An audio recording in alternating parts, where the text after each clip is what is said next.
Welcome to the LCP Digital Learning Channel. Today's quick tip is about a new resource called That Quiz. And this is something that Ms. Cox is going to be showing you guys in some of the C3s, but I went ahead and made a resource for you just in case you need to circle back and do some learning on your own. So if you'll go to www.thatquiz.org, and then you're going to go ahead and create an account. This is going to be your information for your login. And again, it says, I am a teacher. We are not doing this login for students, just for teachers. So go ahead and get logged in or signed up, and then we'll jump into some of the resources. All right, now that I'm logged in, let me show you a couple places to look for resources. First off, this middle section right here is going to be where you're going to find some tutorials, some PDFs, just some other learning. So if this is a resource you're interested in, you can always jump into a little more depth on how to use this in the classroom.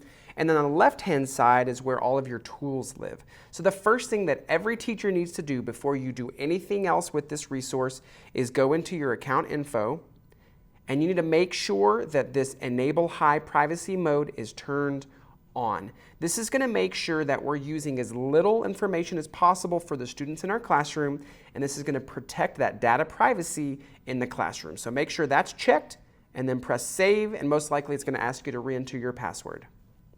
So now that I've saved that resource, and again you can see, got that checked right there, you're going to go into a new class. So up here at the top, you're going to click New Class. Now on this class name, I'm just going to do Sample. And then you can see it's not allowing me to use my last names. We're only doing first names. So I'm going to do Aaron. We've got Matt in the class. We've got John. We've got Sarah. So I'm just going to list all of my students. I can add more if I need more than 9. And then I'm going to say Save. Now when I go into this edit class, I'm going to have some more resources. Okay, this home page with passwords, this is where all the tests can live. I can save that home page in Seesaw, Google Classroom, somewhere where the students know how to get to it on a regular basis. I'm going to turn that on, and then I can actually add those passwords for my students. So I may use that 4-digit code they're using to get into their iPad, or some code your students are going to remember. So for this video, we're going to do something really difficult, 1, 2, 3, 4. I mean, we're just cracking the code right here. Now I've got my passwords ready. I'm going to require passwords for all class tests, and students can view grades or not review. I'll let you decide if you're going to use that or not. Also gives me the options for a QR code if I have people who need to join via QR code.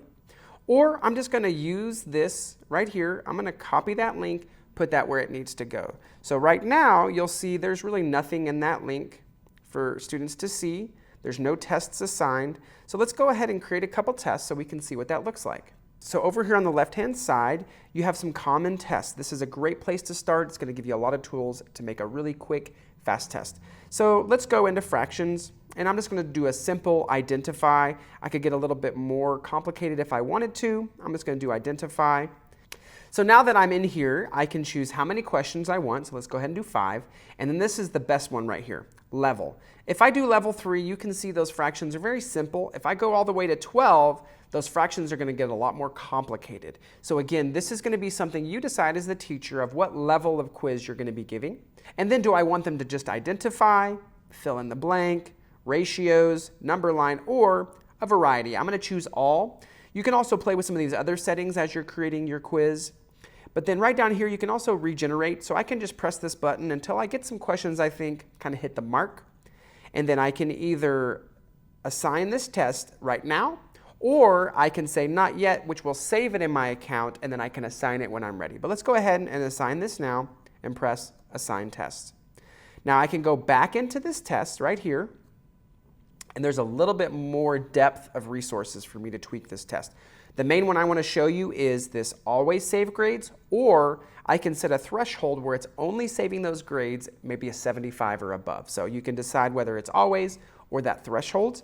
And then another one is the Show Grades When Finished. Do I want my students to be able to see their grades and see their answers as soon as they're done, or do I want to wait on that because I want the rest of the test to be done for the whole class and not have those released immediately?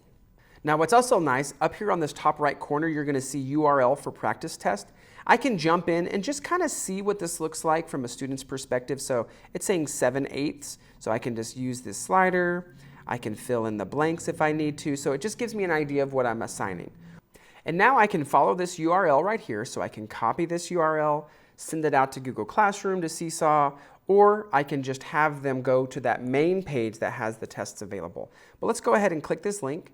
This is what it's going to look like from a student's perspective, so I'm going to choose my name. And again, it's asking for that passcode, which is going to keep kids from taking other students' tests. So I'm going to do my password and OK. And just like that, I'm going to jump into this test. So let's. Now I finished my test as a student, so I'm going to click Finished. It's showing me the questions I missed. It's telling me the score I got and how long it took. As a teacher, I can come over here to the left-hand side. I can click Grades. And I can see the whole test by clicking this words right here, or I can see just Aaron's grade is this 40. When I click this, it's going to give me a rundown of the grades, and this is going to help me kind of guide Aaron. Maybe he's taking tests too quickly because it only took me 18 seconds, so I can have that conversation. So this is going to help you as a teacher spiral back and do some of that teaching for individual students. One last thing we're going to show you is how to combine two tests. So maybe I've got fractions, and I'm also doing some probability. So I'm going to get that test all ready to go, the level I need, and not yet assign.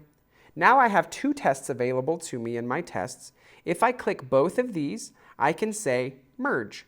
And you'll see now I have this merged test, which now has both of those tests combined, which is going to save me and my students time. Instead of having to take multiple tests, I can put one together as kind of a review or a circle back.